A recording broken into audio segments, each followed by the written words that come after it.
আসসালামু আলাইকুম এইচএসসি 25 এর শিক্ষার্থীরা, আজকে তোমাদের বাংলা দ্বিতীয় পত্র পরীক্ষা সম্পন্ন হয়েছে। আসলে তোমরা প্রত্যেকে খুব ভালো পরীক্ষা দিয়ে আসছো। আর তোমাদের এরপরে এক্সামটা ইংলিশ ফার্স্ট পেপার, এবং ইংলিশ ফার্স্ট পেপারের জন্য তোমাদের আসলে এই সময়টার মধ্যে সব কিছু পড়ার যেহেতু সময় নেই, মানে সব প্যাসেজ বলো বা সব ফ্লোচার্টস বা রিয়ারেঞ্জ সব কিছু তো পড়ার সময় নেই। এই সময়টা আসলে কীভাবে পড়াশোনা করলে তোমরা ইংলিশ ফার্স্ট পেপার এবং সেকেন্ড পেপার দুইটা খুব ভালো পরীক্ষা দিয়ে আসতে পারবা। মেইনলি তোমাদের সামনের ফোকাসটা হচ্ছে ইংলিশ ফার্স্ট পেপার তোমরা কীভাবে ভালো দিবা, তাই তো? এখন তোমাদের যেমন রাইটিং পার্টটা যেমন ইম্পর্টেন্ট, তেমনি প্যাসেজের যে পার্টটা, যেটা গ্রামাটিক্যাল যে পার্ট বলতে 60 মার্কস, সেটাও খুব ইম্পর্টেন্ট। লাইক এর মধ্যে আবার 35 মার্কস হচ্ছে তোমার সিন প্যাসেজ থেকে আসে। সিন প্যাসেজগুলো কিন্তু ফুললি বই ওরিয়েন্টেড, অর্থাৎ তোমার বইয়ের লেসন থেকে, মেইন বইয়ের লেসন থেকে তোমার ডিরেক্টলি সিন প্যাসেজ থেকে তোমার দিবে। হয়তো এই দেশ থেকে হইতে পারে, বাট ম্যাক্সিমাম ক্ষেত্রে এটাই করে। এখন তোমাদের কোন কোন সব প্যাসেজ তো আর পড়া সম্ভব না এখন, বা সব ইউনিট তো পড়া সম্ভব না।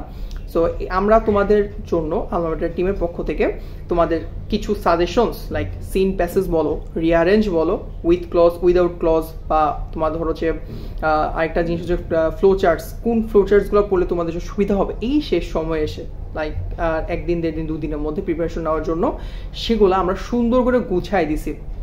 যেমন ধরো তোমাদের প্রথমেই যে 35 মার্ক যে সিন প্যাসেজ আছে, প্রথম প্যাসেজটা যে সিন প্যাসেজ থেকে তোমার ধরো এমসিকিউ আসে এবং হচ্ছে তোমার হলো যে কোশ্চেন আসে, কোশ্চেন অ্যান্সারিং আসে। এখন এমসিকিউগুলো কি বেসড হয়? অবশ্যই ভোকাবুলারি বেসড হয়।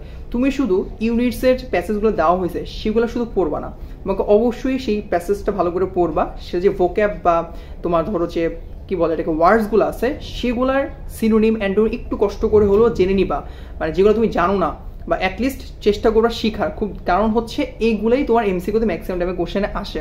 আবার কোশ্চেন অ্যান্সারিং কীভাবে করতে হয়, একটা কোশ্চেন অ্যান্সারিং কী কোশ্চেন চাইছে সেটা একটু ভালো করে বোঝা জরুরি। সেই অনুযায়ী তুমি ধরো অ্যান্সার করবা। সেকেন্ড যে কোশ্চেন সিন প্যাসেজ আসে সেখান থেকে তোমার ফ্লোচার্ট দেয়, সেটা 5 মার্কে হয়। সেটা তুমি ইজিলি ধরো যে একটু ফ্লোচার্ট প্র্যাকটিস করলেই প্যাসেজ ওয়াইজ তুমি এটা পারবা। 3 নাম্বার হচ্ছে সামারি যে সিন প্যাসেজ থেকে সামারি, সেটা 10 মার্কের হয়। সো এইগুলো হচ্ছে দিন শেষে তোমার হচ্ছে প্র্যাকটিসের উপর। তুমি জাস্ট দেখবা যে কীভাবে একটা সামারি লেখা লাগে, জাস্ট একটা ধারণা, সেট আপ, প্রথম কয়েক লাইন কীভাবে তুমি শুরু করবা, সে সেট আপটা তোমার সবচেয়ে জরুরি।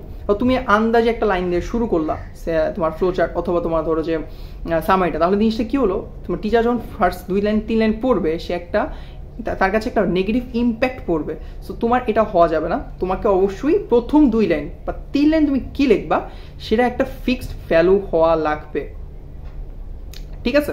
সো এই হচ্ছে ব্যাপার আমাদের। ধরো যে এই তারপর হচ্ছে উইথ ক্লজ উইদাউট ক্লজ নিয়ে তোমরা মাঝে মাঝে প্যারা খাওয়া হচ্ছে, উইথ ক্লজ কী হবে, বোর্ড ওয়াইজ ভাগ করে দিছি, কোন বোর্ডে কি আছে, কোন বোর্ড থেকে পড়বা। অবশ্যই এবং অবশ্যই তোমাদের উচিত হবে যে বোর্ডে আসো প্রতিটা বোর্ডের তোমার প্রিভিয়াস 5 ইয়ারের প্রশ্নগুলো ভালো করে দেখে যাবা।